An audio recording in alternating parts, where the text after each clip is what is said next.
Hey everyone, welcome back to the What is Money show. I am thrilled today to be sitting down again with Mr. Eric Weinstein. And today I think we're going to dive into a topic that is very pertinent to our modern politicized reality and central banking more generally, which is this concept of Kayfabe and Kayfabrication. Is this something that you coined, Eric, or where did this term come from? Well, kayfabe is actually coming from the wrestling world, the world of professional wrestling. And Kayfabrication was basically a mashup of to fabricate and kayfabe. And the idea that we are going to have institutions push an imaginary reality that they've constructed onto us and force us to live in it is sort of this response that institutions have when the world is unpredictable and therefore dangerous to slow-moving, non-agile structures like a large institution. But it's also boring, so they can afford to have really slow-moving programs, if you will, to replace reality with this sort of ersatz existence. And that process I've called Kayfabrication because I see us increasingly not living authentic lives. We're leading lives that are denatured so that we don't disturb the institutions and the tiny few who operate and profit from them. Yes, I think this is a very interesting concept, and I could not help but recognize how much it resonates with what I'll generalize as kind of the Bitcoiner worldview. And so just to throw out some definitions here, Kayfabe, I believe you've described as the system of stratified lies that undergirds professional wrestling. Professional wrestling, specifically like WWF or WWE, I'm not even sure what the name of the company is anymore, but this theater, basically, it's athletic theater in a way where they're putting on a show. There's characters, there's storylines, there's a drama, but the actual sport itself is essentially fabricated, right? They're not competing in real terms. This isn't a football game or a basketball game. These guys kind of are following a script, I guess you would say. And so this process of Kayfabrication or fabrication is something you've analogized to where we actually go through the process of transitioning from reality towards something more like kayfabe. And as I understand it, this arises out of attempts to deliver a dependably engaging product for a mass audience by removing the unpredictable upheavals that imperil the participants. So this is a writing of illusion into reality, or a blending of illusion and reality. And there seems to be a feedback between the two, right? There's maybe through our idealizations, we're creating a demand for some type of fantasy or illusory reality. And then those fantasies and illusions actually further distort our relationship to truth. And there's just kind of this vicious feedback. So now you've argued that this, I guess, maybe not American politics more generally has become Kayfabricated. And this is in relation to perhaps its boringness or dangerousness, which you've laid out as kind of the two key elements that lead to something becoming Kayfabricated. Yeah, that if you think about it, you have all sorts of situations in which we strive for something to be authentic, but we don't notice that inauthenticity cannot be separated from authenticity. That in a certain sense, our art is a if it's good art, it's usually a distilling filter that shows you a distilled reality. Mm. An author, for example, might choose to write a story that particularly teases out one point. And modern life wouldn't give you anything that clean without an author's help. So in a certain way, you have to ask yourself whether your hopes for complete authenticity are reasonable to begin with. Now, that said, I think that the institutions have capitalized on our need for regularity. And so I believe what they do is that they come up with these long narrative arcs about why things are happening the way they're happening. For example, if a candidate is connecting with the voters but is not doing the bidding of the party, that person will be called a populist. And populist is a cue that the associated media should dump on this person, because what it's sort of coded speech. It says, this is somebody who's not singing from the hymnal, they're not under control. Mm. So in a certain sense, we've got all these institutions that are engaged in levels of deception that are necessary to cover extraction. We built up a lot of wealth inside of advanced economies. And, you imagine, for example, that you have a very successful bakery, you have a fleet of delivery trucks. And then the bakery gets into some trouble and people start selling off the seats from the delivery trucks, the carburetor, the transmissions. And pretty soon those trucks don't run anymore because people have been extracting value from the functional unit, which is the business. And so in a certain sense, that's what's happened to the United States and other developed countries, is that we have a leadership class that seems to be particularly adept at selling off the future in order to pay for their consumption in the present. And so whether it's through printing or sweetheart deals or legislation written by lobbyists, any of the standard games that people play in Washington, D.C. and in New York and in Silicon Valley, we have a tremendous amount of extraction going on. And then there always needs to be a cover story as to why the extraction is taking place, because nobody's sympathetic with people saying that the wealthy should put even more into their pockets at the expense of everyone else. And so that's where we are. Yeah, I have a quote from you here, and you said, in general, the idealism of every age is the cover story of its thefts, unquote. And I think, it's a very apt description for especially the fiat reality we currently inhabit. You have Jerome Powell on TV saying we're going to print money to solve all these problems and inflation's not an issue. I doubt he would say that. He'd usually say something about much needed stimulus or relief. Right. Or assistance or unfreezing. There are all sorts of different names for what people do, but it's never print money. You're absolutely right.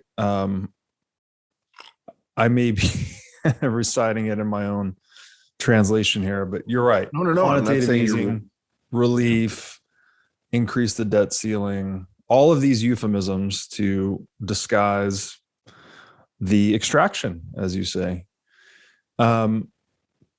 So I think you made the deep point where you say inauthenticity is inseparably bound up with authenticity in some way. And the way I understand this is that, I think Terence McKenna said this, all language is a lie. So we need these communication protocols to connect with one another and interoperate and collaborate, compete effectively. But the symbol is never the referent, right? The map is not the territory. So there's always this gap between reality and our representation of it. where we can introduce noise or deception or incoherence of some kind.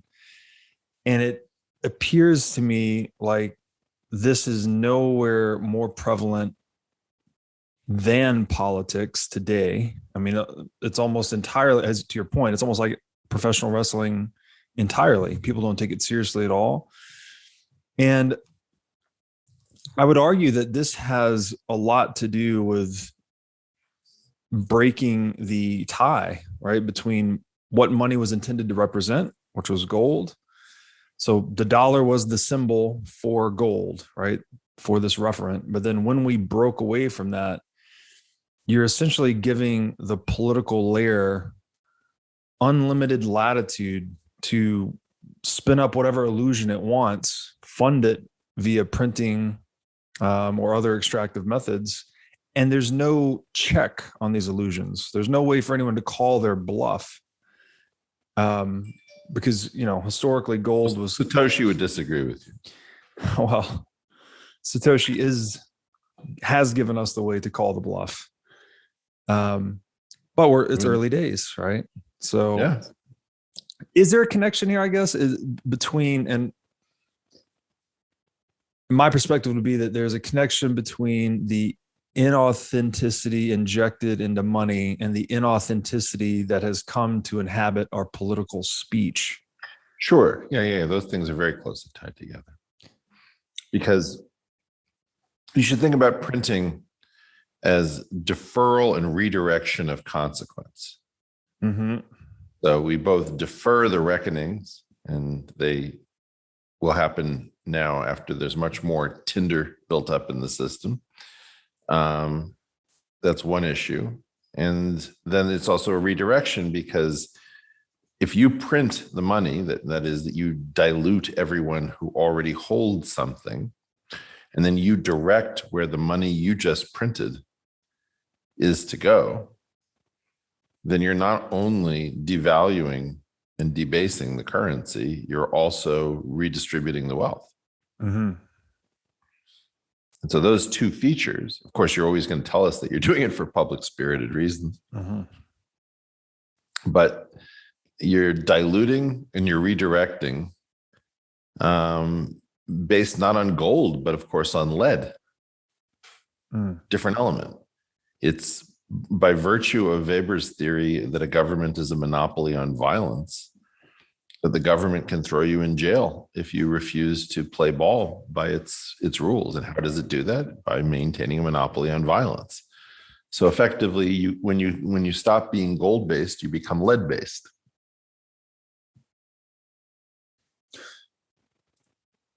So that's a great point. That politics itself, the reason we're even listening to one another's political leanings and having these political debates is ultimately because the monopoly on violence works, which is to say that violence can be wielded to extract property. And again, violence in the broadest sense of this could be coercion, could be compulsion, could be a nasty letter from one of the alphabet agencies. But the fact that there is a central group that can impose itself on your property rights is the reason we've become so attuned to one another's political leanings. So I would love to hear your thoughts on this. I mean, my hypothesis is that this emphasis on politics as such an important part of our individual and group identity is based on the violability of property. So the fact that our individual opinions can so affect one another has kind of forced us into this very politicized culture. And here's maybe a thought experiment. If property were not violable, would politics matter, right? Assume we're all invincible. Our person and property cannot be assailed against. Why would we even care about one another's opinions, right? We would just, if you think one thing, I think another. If we don't agree, we just go our separate ways, live in separate places. Well, so this is where I always get into trouble with the libertarian community, maybe the Bitcoiners and people who are convinced that Ayn Rand is a great author. You have certain issues which require coordination, like a prisoner's dilemma. Right?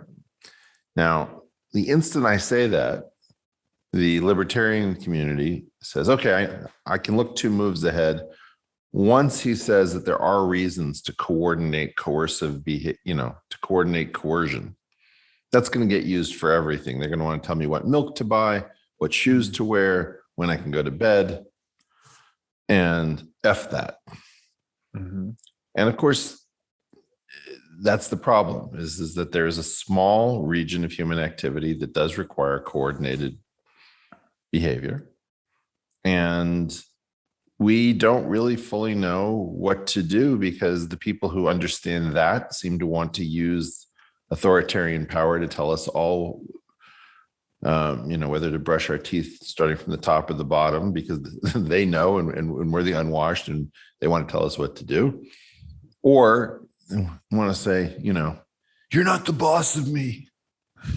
Like you're treating your government like it's the parents of teenagers. I hate you, mom and dad. That sort of energy. And with the current leadership, it's very hard to stand up for the institutions. But we've had better leaders in the past. We've had leaders who believe in liberty and who understand that you can't go around claiming that everything is the Spanish flu of the early 20th century, or that it's always the Japanese and the Germans are attacking. But look, government serves a function. Markets have lots of unincorporated externalities. There's a world of violence from without, foreign countries and the like. There's no shortage of reasons to have a government, and there's no shortage of people who want to exploit all of those reasons to have ever more government of the most invasive kind. And it's left to a tiny number of people who are neither of the opinion that you can just let the market take care of everything because of reasons already spoken to, nor can you just allow the authoritarians to take over because they'll always tell you that they know best. Fair enough. We haven't gone deep into market failures yet. And I know that's a point where maybe we have some disagreement on, but we can get into it later.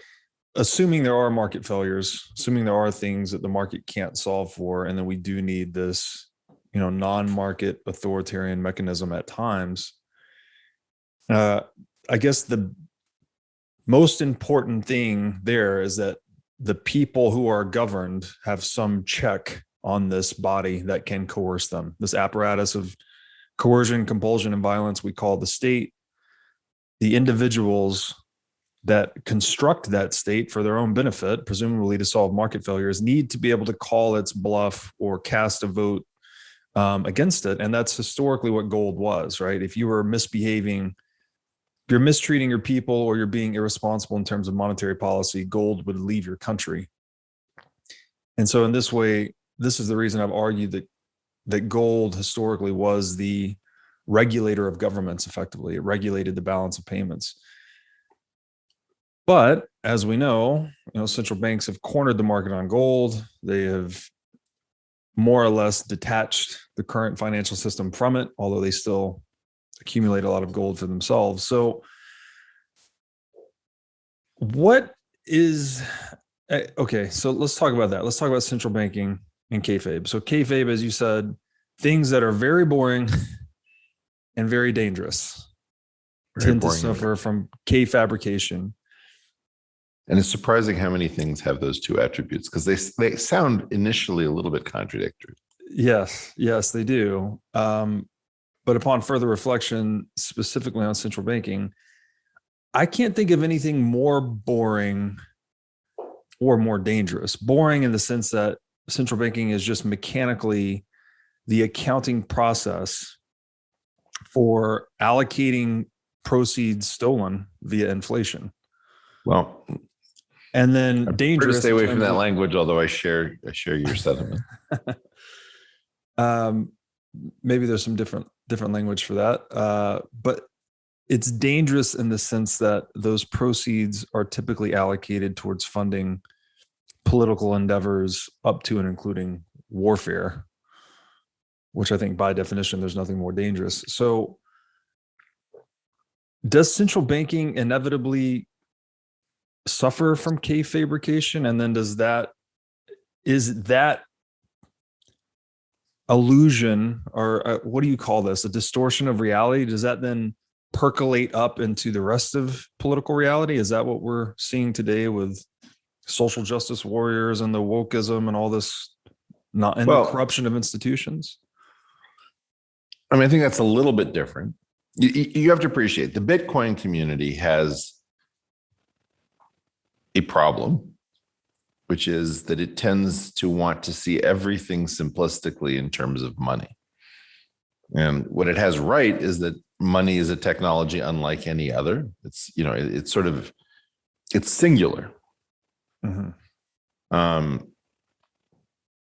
So, you know, it captures a lot, maybe the lion's share, maybe almost everything, but it isn't everything. So you have to be careful that the sort of maximalist perspective, whenever you say, well, it's all about money, look at how many species there are that don't use money. You know, in some sense, markets are the replacement for the world of selective pressures, red of tooth and claw. So if you think about the violence of the jungle, markets are the continuation of evolution by other means.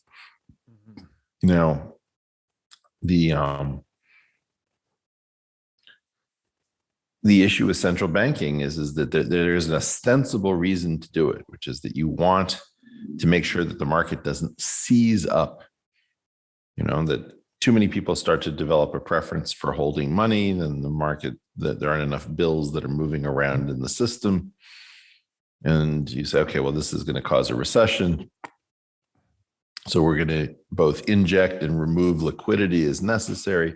So there's this ostensible rationale about when to do it, when not to do it, when to let the line out and pull it in. But then that's super tempting, which is like, oh, are you telling me we can create the illusion of prosperity for several months in front of an election? Are you telling me that we can bail out our friends in the banks and that they can hire us to give speeches after our terms expire and all this kinds of stuff? So we haven't insulated these mechanisms from ourselves. And yes, there is a strict Keynesian case for central banking, and there is an anti-Keynesian case saying you're never going to use it just like that. You know that you're going to be tempted to use it for all sorts of things for which it is not purposed. Hey, everybody. As you've no doubt learned by watching this show, Bitcoin is the single most important asset you can own in the 21st century. And one of the most important companies in Bitcoin today is NYDIG. NYDIG's mission is to get Bitcoin into the hands of as many people as possible. One of the ways they are accomplishing this mission is by empowering banks and financial technology companies to offer their own Bitcoin products and services. As a true game changer in the industry, NYDIG is safely unlocking the power of Bitcoin for forward-thinking individuals and institutions alike. Led by Robbie Gutman, Yin Zhao, and Ross Stevens, NYDIG has absolutely exploded onto the Bitcoin scene recently and has quickly become a leader in this space. So, whether you are a professional investor looking for asset management services, or a company looking to white label your own Bitcoin product or service, consider NYDIG your single source solution for everything Bitcoin. You describe markets as the continuation of evolution by other means, which I agree with. And I would argue that buying and selling is the exchange mechanism that's actually facilitating coordination in markets and creating this inorganic evolution we call innovation, right? That's kind of the same thing. One's just biological, the other's technological, I guess, and they affect one another, right? As we innovate new tools, it changes the course of our evolution. Well, mostly what the market does, though, is it does the same thing as it did yesterday. So mostly the market is simply repeating things. This is the 1 to n part that Peter Thiel talks about. Right. And then there's the 0 to 1 part, which is something new gets created, and then people will go on to routinize that thing until it becomes commodified and becomes mundane. Right. So it sort of has these two features. One is just keeping the world as it was yesterday for the most part. And second of all, improving tomorrow over today by rewarding people who bring new ideas and new ongoing concerns. So we could say there's the innovation phase, the 0 to 1 invention, and then there's the 1 to many, which is kind of the commodification of these breakthroughs. So, and I wonder if that has something to do with mimesis, right? Marx, there's just these mimetic engines of people copying one another in a lot of ways. Well, the mimesis stuff, it's actually very interesting. Mimesis tends to crop up when, if people were to do very original things, you wouldn't be able to compare them very well. Mm-hmm. So, for example, if everybody writes a beautiful song on the guitar, it's an entirely subjective decision as to which songs are considered more beautiful over time. On the other hand, if the question is who can shred the fastest, you can count notes per second. Right. And slow it down. You can say, okay, well, this guy WiM095, he's the fastest, or something like that. Mm-hmm. In such a circumstance, mimesis tends to get people to compete on common axes so that you can see who's doing better or worse. Like, how many square feet is your house is a measure that cuts across homes. Mm-hmm. So if you have two homes, one of them is in North Carolina and the other is in Uganda, how do you compare them? It's not easy. But one thing you can do is you can look for something that transcends the particulars. And I would say that a lot of what we see in the markets is people choosing to spread out. That's sort of the anti-mimetic. I want something different and unique, like in clothes.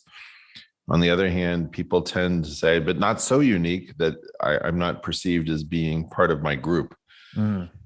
So you have both a force to copy and a force to innovate. Interesting. And I guess money in that sense is kind of the ultimate common axis. If you want to compare as many things as possible in the marketplace, at least you denominate it in money, determine the value of an asset or a liability, net worth, et cetera, et cetera. So I want to think through some of this market failure with you, or maybe just how markets function in general. So I view this as we have a matrix of demand, which are the wishes and wants of human beings superimposed on the available supplies of capital in the world. Okay. So this matrix of demand is basically, it's a voting system. People are voting through buying and selling, right? I sell a car, I'm telling the market, make less cars. I buy a house, I'm signaling to the market to make more houses. And this mechanism in the sphere of money is mediated by the interest rate. So the interest rate is the price of money, effectively. When we're saying that we need to give the government or some arbitrary authority the latitude to print money or change the money supply when there are market failures, this is something that is, it seems to me, like unavoidably arbitrary, right? It's like, I don't know how you can give this power to anyone and it not be abused, increasingly abused over time, because it's such an arbitrary decision to say, hey, we need more liquidity in the markets or we need less. And that decision comes to favor the self-interest of the individual or group deciding. So, how can we have this power be responsibly deployed into the world? Because I can't see any way that it can be managed. You're not going to like the answer. It's culture, right? I mean, there are all sorts of situations in which, like, let's take a psychiatrist. A psychiatrist can't blab about all the interesting things she's hearing about in her office. Mm-hmm. And you can say, well, professionally, you could lose your license if you break patient physician confidentiality. So that might be the regulatory mechanism. But there's also, if you found that that psychiatrist was saying, actually, I have a patient and I can't say the name, and then they just started talking about some very personal details, you might say, well, I don't know whether they violated patient physician confidentiality, but I know that I don't feel very good about that person's decision to share that information with the world. So you have a very strong culture of, we can be trusted with things that other people cannot. The Swiss, for example, had a culture around private banking and secrecy. Now, you could say that that culture was a bad culture because it facilitated bad people parking their money in Switzerland, maybe. You could say that it's an interesting, neutral culture. You could say it's a very good culture because you could trust Swiss bankers to be, alone with fantastic amounts of money, and their culture would not allow them to even think a thought of misbehaving. We don't have a good culture of macroeconomics. We don't have a culture saying we must not come down on the side of the banks and the hedge funds, or we have to take inequality seriously. Economics for years failed to take inequality seriously. That's why Piketty's work was so shocking, because, at one level, the level of inequality was insanely high, but at another level, it was just shocking to hear economists take responsibility for inequality because it had always been somebody else's problem. So, yes, I believe that what you're looking for is a culture where it would be unthinkable to use your fiduciary duty to enrich yourself and your friends. And once you lose a culture like that, it's very hard to regain it. Okay, good point there. I think so. In my mind, with the Swiss culture, they have a country that was very well insulated from a topography standpoint, kind of in the mountains. So it was a good place to put a secure bank and store bearer asset money. So my argument Austria shares several landlocked and alpine features with Switzerland, as you know. Exactly. So my perspective here is that the culture of Swiss banking and secret keeping is downstream of their realities, right? Both their physical realities of the land they inhabit and the technological realities of money at the time, like to be able to store gold, a high concentration of economic value in one small place in a very secure physical custody. Yeah. I think that contributes to the development of Swiss culture in this sense. So maybe this is where you and I are divided. You see culture as being upstream. I see culture as being downstream of money and technological realities. I doubt we're divided there. My guess is that both of us would see it as a feedback loop where culture influences money and money influences culture. Yes. Agreed. Sorry, Robert, we're having trouble finding a disagreement, but we'll get there. Okay. So there's a feedback loop between culture and, let's say, the incentive systems. Really, because ultimately we keep saying money, but in my mind, money is just the ultimate incentive system because it's a call option on everything else, right? And so long as humans are acquisitive, money would be at the top of that hierarchy from a purely Darwinian standpoint. It's fungible freedom. Who wouldn't want it? Fungible freedom. All right. You've given me a new definition or a new answer to the question, what is money? So thank you for that. I've never heard that one before. Fiat currency then. So we've, again, back to this opportunity for deception. We have divorced the symbol of money from its referent, the dollar from gold. This introduces what I describe as a pyramid scheme effectively, is that you have one group that can produce these certificates at the expense of everyone else that's forced to use them. Doesn't this create the embedded growth obligation that you've described? Underpinning a lot of, and maybe you could just speak to the relationship between the embedded growth obligation, which you've put to the acronym EGO, It's very fitting. Perhaps we can describe the relationship between the embedded growth obligation and Kayfabrication. And so, and where I'm going with this, like full transparency, is I see this pyramid scheme of fiat currency has, not only does it have a built-in embedded growth obligation, but it's also increasing that embedded growth obligation because there's more seigniorage, more interest. And when it, it's harvesting the productive surplus from the economy. So when that surplus starts to run out, this thing really, inflation explodes, and eventually the whole system just ends in the crack up boom or hyperinflation. So relationship between, sorry, it's a long question, embedded growth obligation, Kayfabrication, and does the corruption of money or the manipulation of money not exacerbate that embedded growth obligation? Yeah, so what you're sort of saying is that this is the ultimate consequence of embedded growth obligations. Not that this is one, but that because you can't meet your target any other way, you can print. Right. As long as you still have the guns, you can still run your printing press. Right. Right. Because you can force people to use you can say you must pay your taxes in this thing that I know how to print. Yes. And you can force people to use it as legal tender.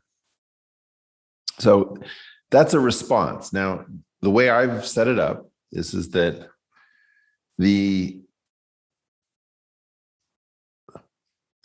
society is being undermined by the embedded growth obligations. We thought that growth was infinite, peculiarly friendly to the United States in our case. And we built a world around it. Now, those targets can't be hit. So that's why you had an original institutional narrative, which was keeping us on track. I mean, we actually went to war in World War II. We actually reached the moon with the Apollo program. There's all sorts of stuff that was real that we used to do. Right. So the institutional narrative that was gated starts to erode, and it has to become, to use the words from professional wrestling, it has to become a work rather than a shoot. A shoot is something real and a work is something scripted. So that's why the gated institutional narrative, or GIN, becomes Kayfabricated, is that it had to switch to start explaining extraction as opposed to production. When we went from being a productive society to a mostly extractive society, the narrative had to change because, as you say, the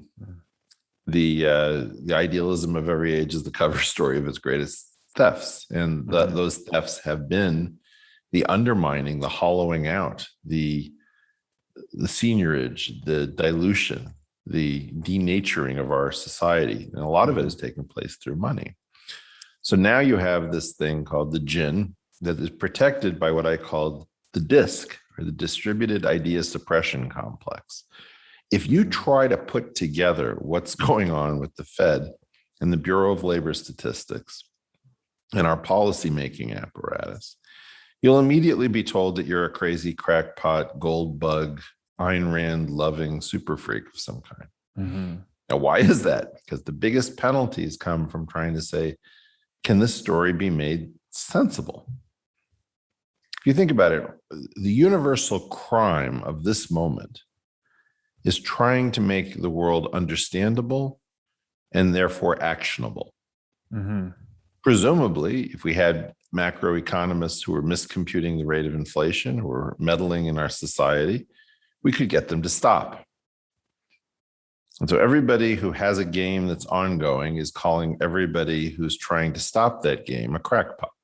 But that's in some sense what you guys are doing in the Bitcoin. You're the community, you're the new gold bugs. And you're saying, I don't understand. Why are you forcing us to transact in a currency that only you can print?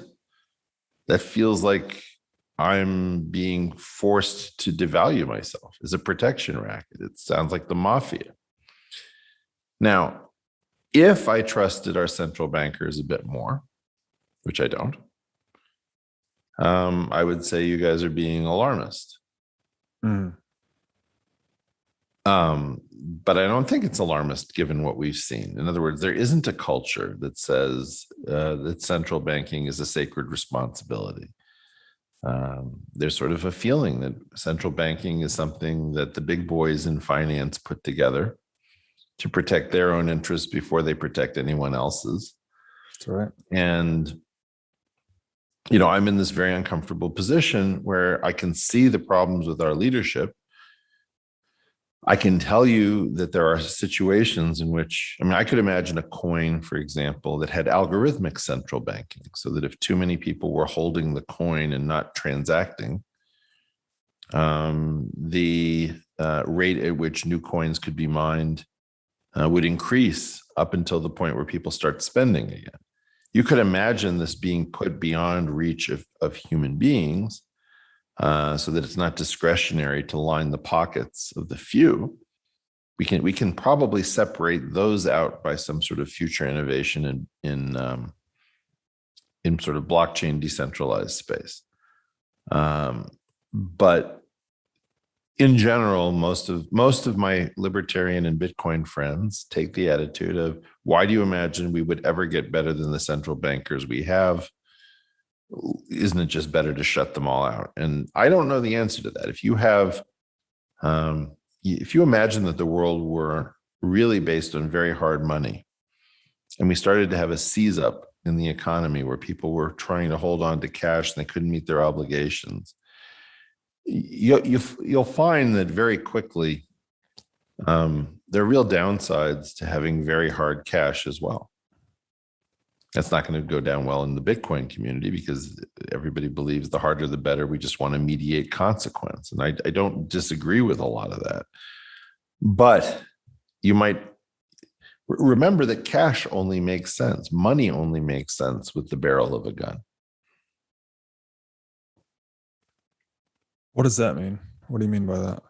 Well, your property rights have to do with the fact that something is enforcing your right to say that you own your property. Right. If you get rid of violence, if you get rid of the state, what enforces that? You know, somebody rolls in and just says, hey, I don't think you're actually capable of holding this piece of land.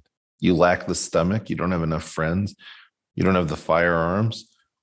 I've got a bunch of well-trained mercenaries who think that your house looks like a great place to spend the winter. What are you going to do now? Yeah, this is an excellent point. Something I've explored a lot in recent series, that all property rights are at the leisure of the state, effectively. Except, and Bitcoin would be the exception, right? Bitcoin is the first property right that's emerged independent of the monopoly on violence. And that the Bitcoin mining network is what's preserving your property right. It has nothing to do with any national government whatsoever.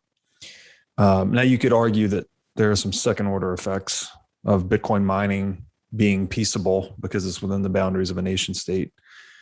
But the direct provision of that property right is purely a product of Bitcoin mining. So what if, let's start with this. So what you just described is this, perhaps having an algorithmic mechanism that could replace central bank arbitrariness. I'm stuck on this argument because it seems to me like the natural interest rate as the price of money determined on the free market is an adequate incentive to see that no one hoards money. I know hoarding is kind of a weird word too, because it's arbitrary. When does saving become hoarding? You know, who's to say how much purchasing power you should save or not? But that's the Ministry of Propaganda. Yeah. So if people, and here's the thing, if a market actor is holding money, there's a lot of reservation demand for money. Yeah. That's taking supply off the market. If there's an increase in demand for money or loanable funds, which is the same thing, then the interest rate goes up. So it's creating an incentive for those people hoarding or holding money to loan it out. Is that not, and I've talked to people about central banking that say that is, for whatever reason in the market for money, that is not adequate. The pricing system works in every other market in the world, but not money. Ergo, we need a central bank. This is a very unpleasant place to be. Many of us have a desire to shut down excuse making on behalf of economists, because we know that they're going to use any foot they can get into the door to pry it open. And so the desire is to slam the door hard. You see the same thing in religion, right? And science, where many scientists take the point of view that they don't want to give religion anything at all. Like, it's a pure evil, because they think if a toe gets through the door, then we'll lose science.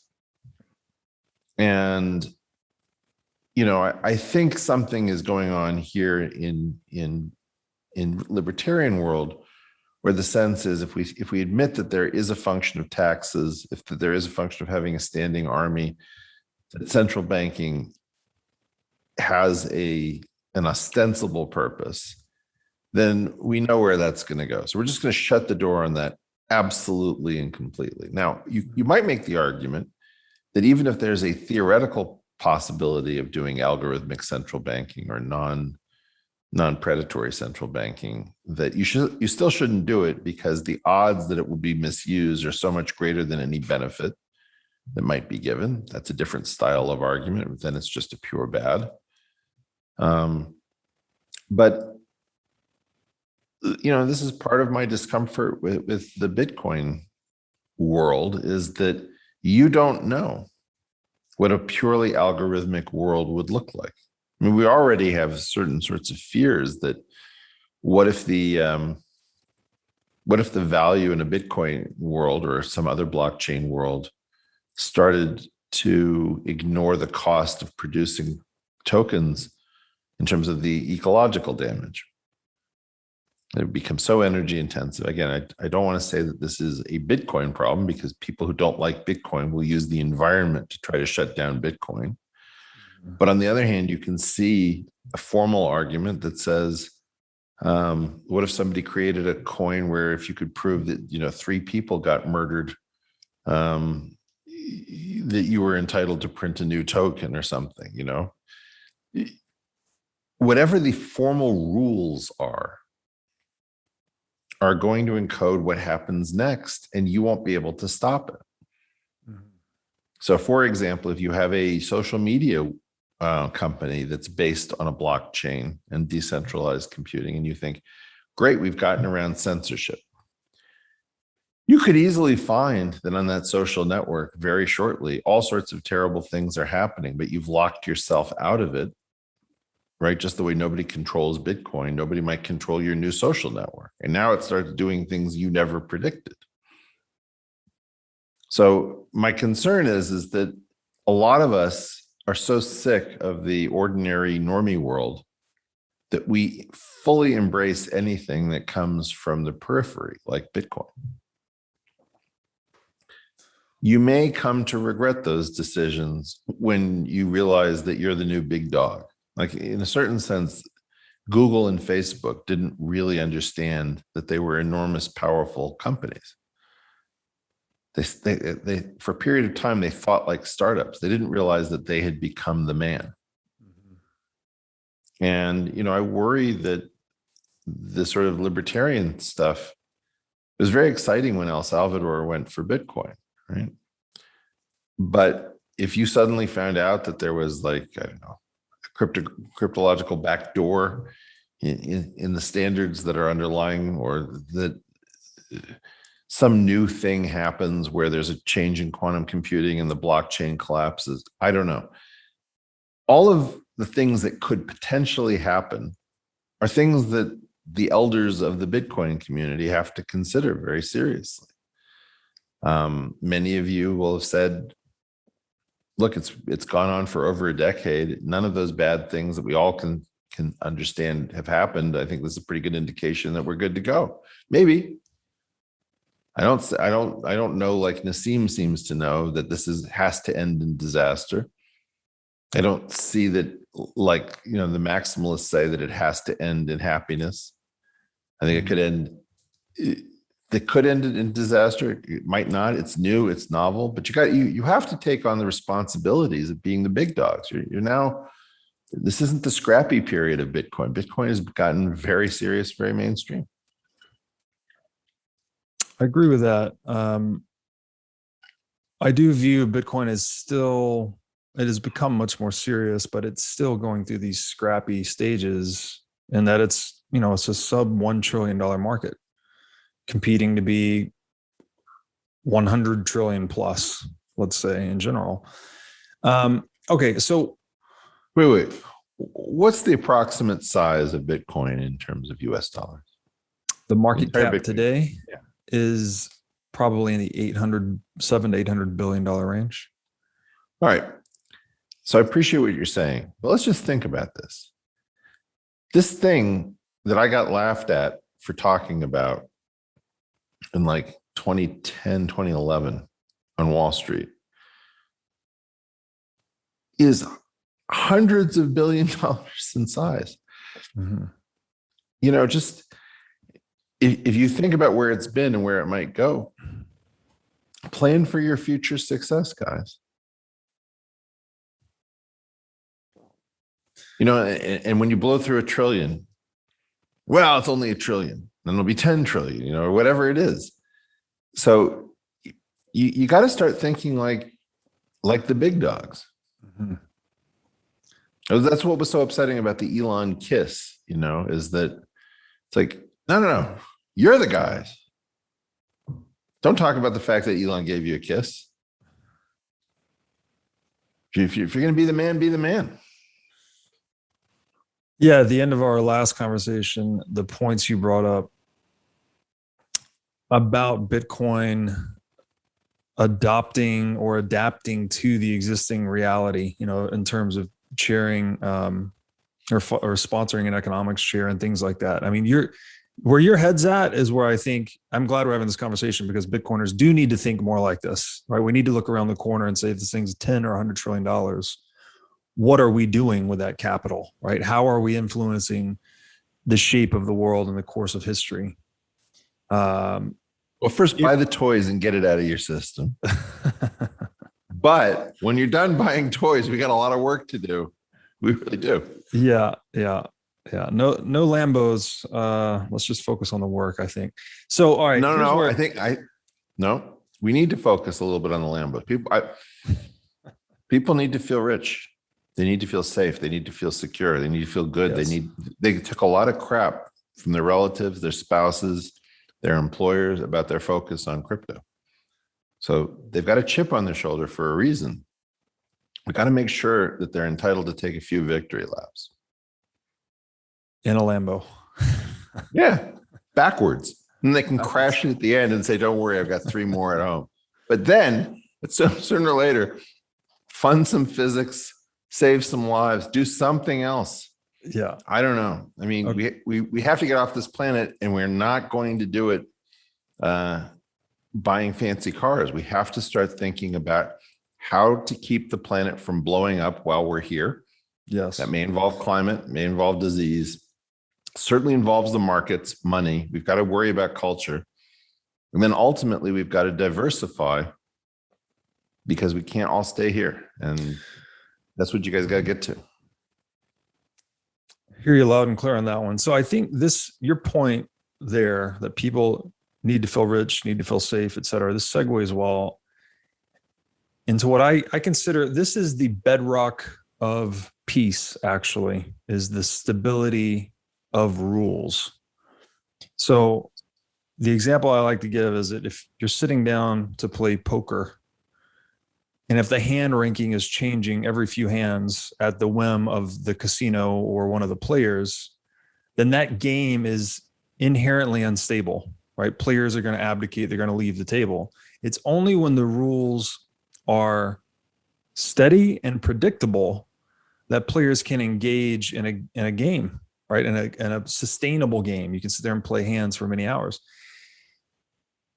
So there are risks in Bitcoin. 13 years old. We don't know if any of these things can happen that you've outlined. But I guess the Bitcoiner perspective would be that we know that fiat ends badly.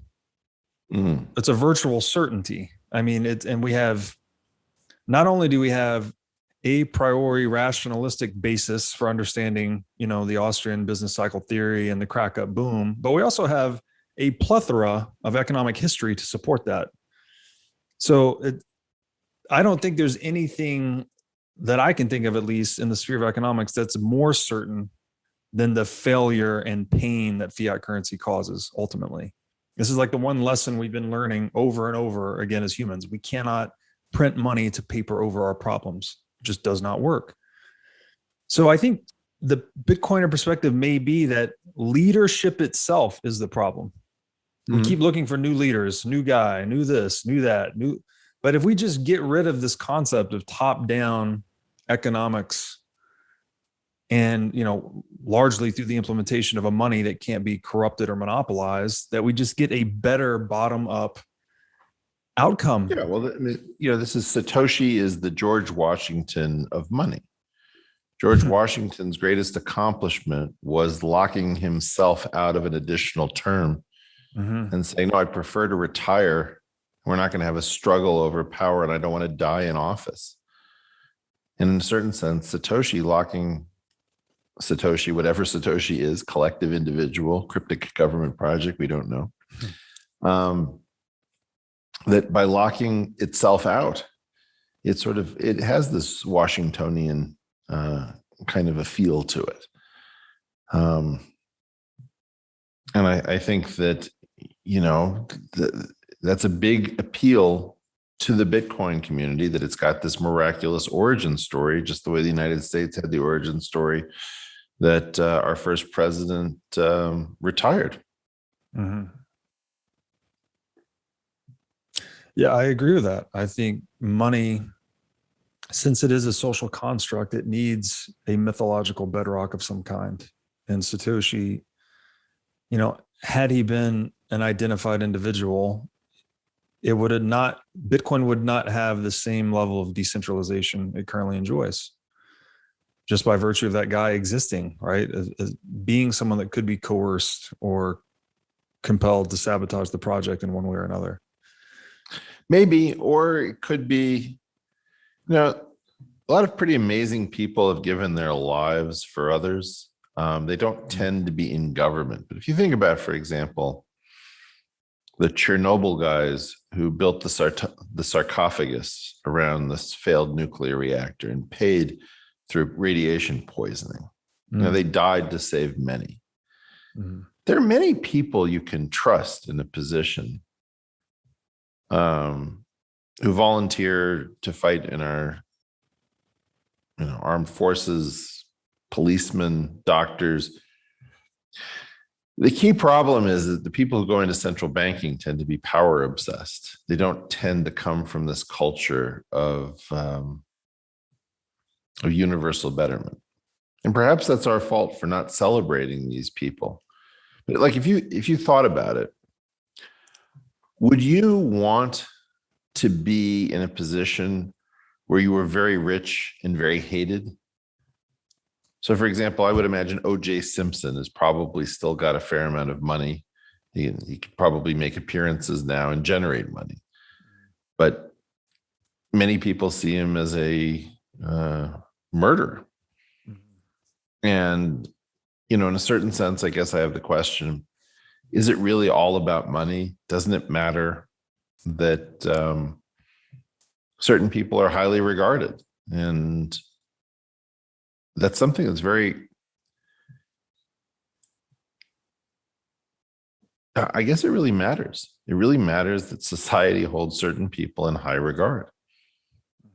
And I would like our central bankers, if we're going to have central bankers, to be people who are scrutinized by the society in which they live.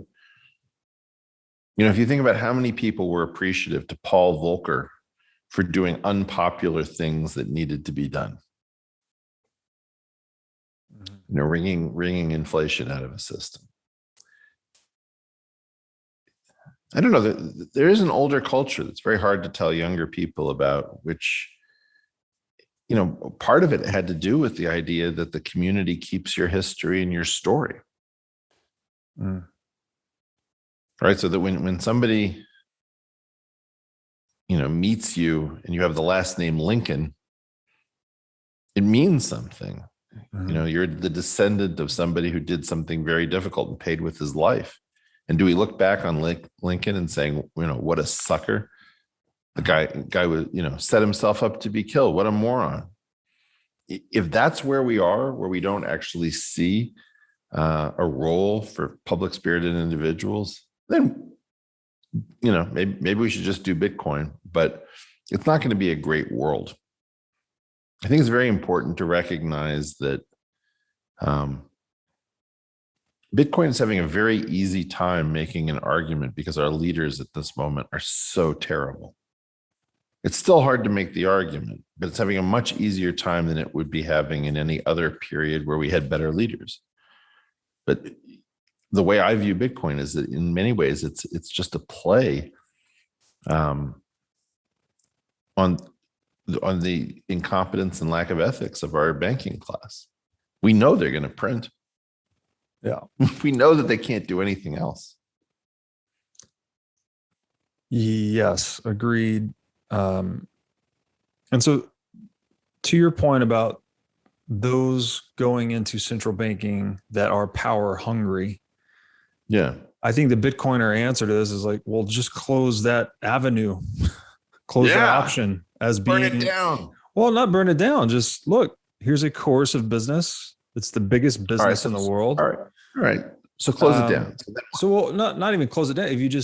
If people have an option, central banking.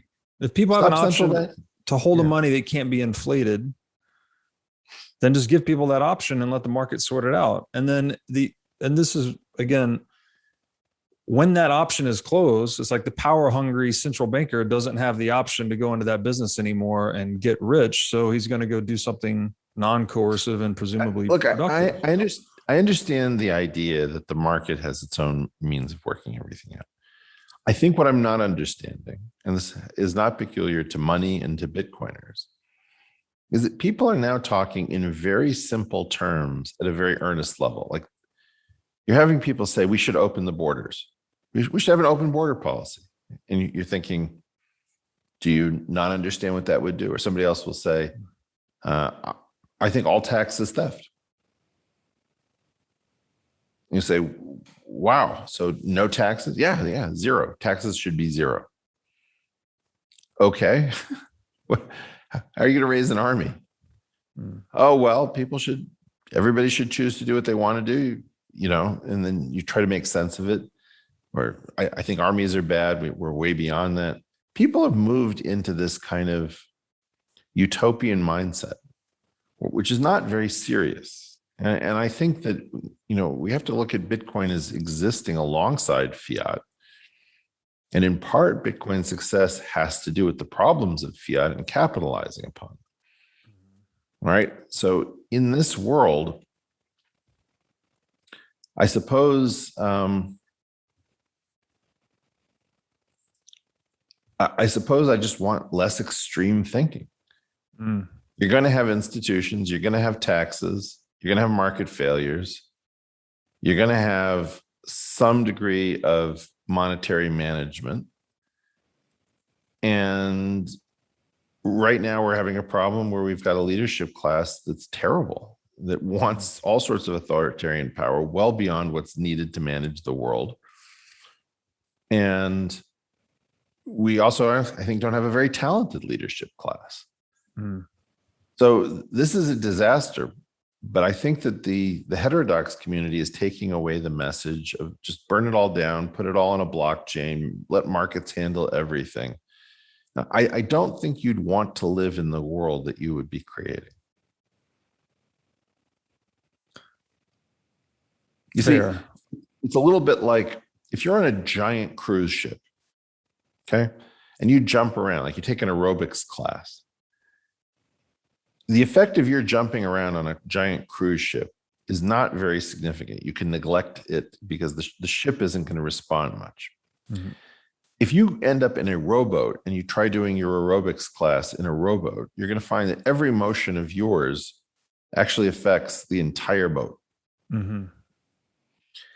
And I'm concerned that Bitcoin is getting big and more powerful. Bitcoiners are getting more sophisticated. And very soon you're going to be in a position